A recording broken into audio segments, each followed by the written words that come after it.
Ayan, so good morning po mga kaparm. So muli, welcome to my channel at syempre welcome to Kaparm TV Mango Protocol. Good morning po sa ating mga lahat ng solid kaparm dyan at syempre sa ating pong mga subscribers at ating pong mga followers. Muli, nandito po ang inyong pong nag-iisang kaparm at your service.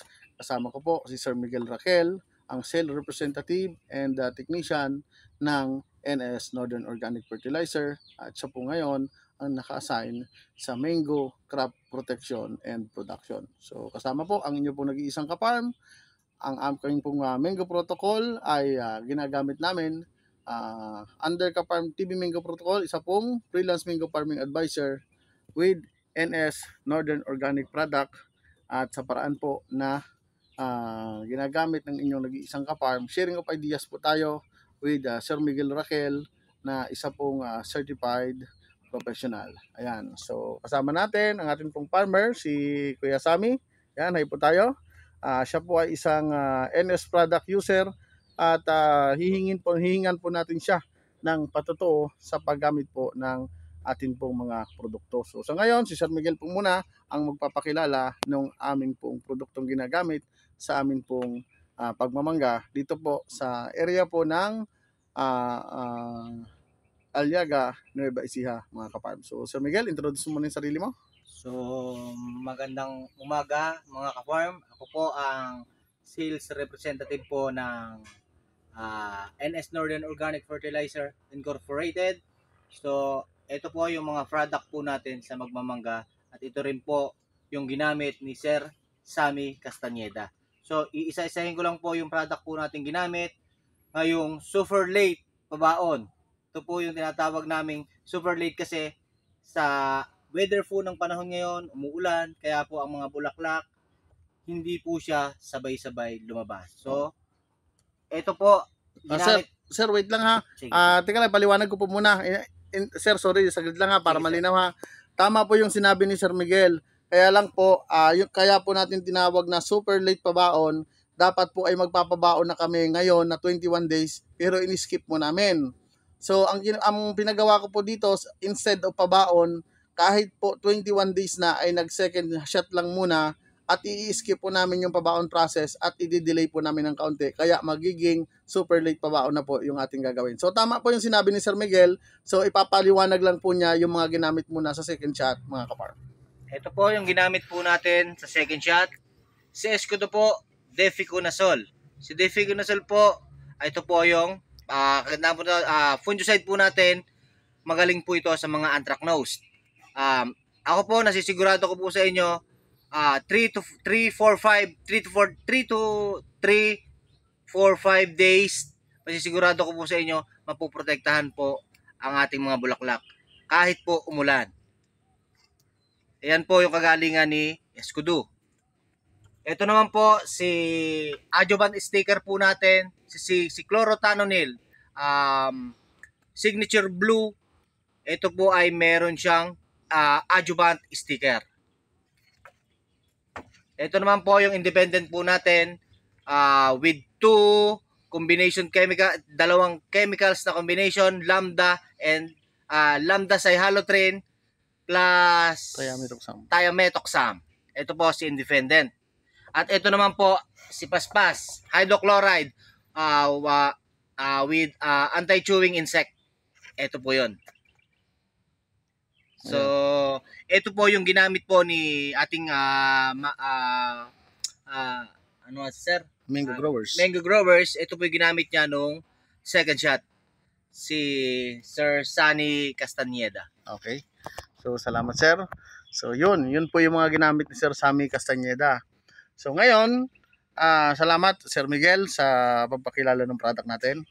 So, ngayon po ay ibibigay ko naman po sa inyo si Sir Miguel Castañeda para po magbigay ng kanyang impression doon sa kauna-unahan po na paggamit niya ng solid NS product sa mangga.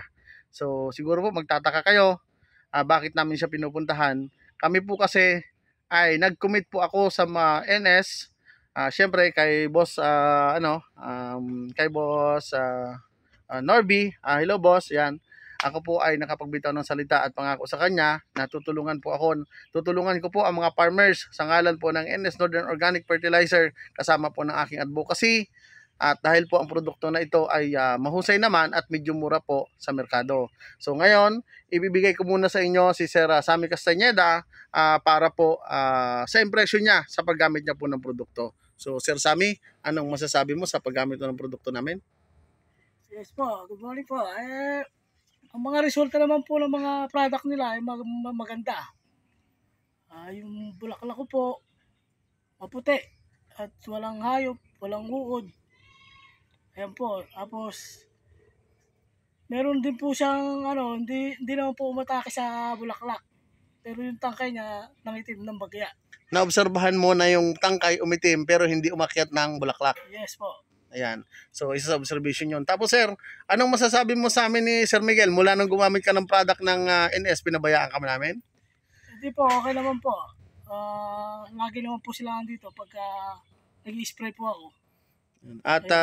At every time, sir, na nagbe-message ka sa amin, nagre-response kami, nagbibigay kami ng tamang mga recommendation, at linawin natin wala kaming hinihingi na service charge ni Ka-Farm TV.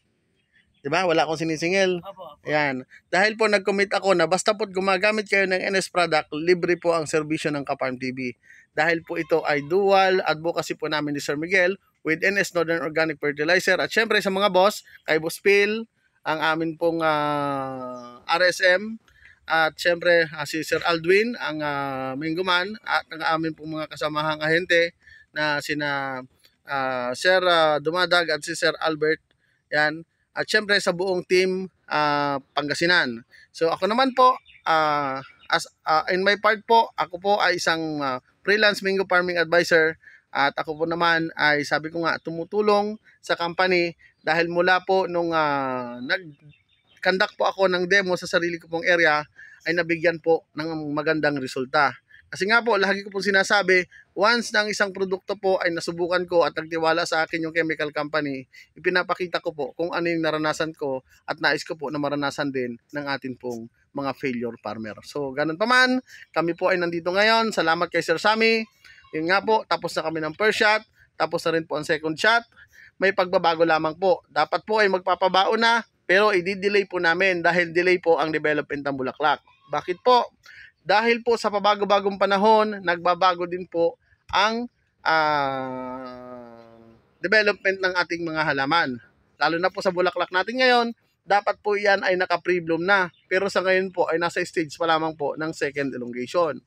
Pwede po tayo magpabaon. Ang problema po, kapag nag-conduct po tayo ng pabaon, mawawala po yung bisa nung tinatawag nating long residual effect. Hindi po yun natin yung mapapakinabangan kasi dadaan pa po tayo ng pre-bloom. Kung magpapabaon po tayo ng second elongation, mapipilitan po tayo na pumasok ng critical stage ay baka po masira ang ating mga bulaklak. Kaya ang gagawin po natin dito, tayo po ay hindi magbabase sa number of days ng pagpapabulaklak.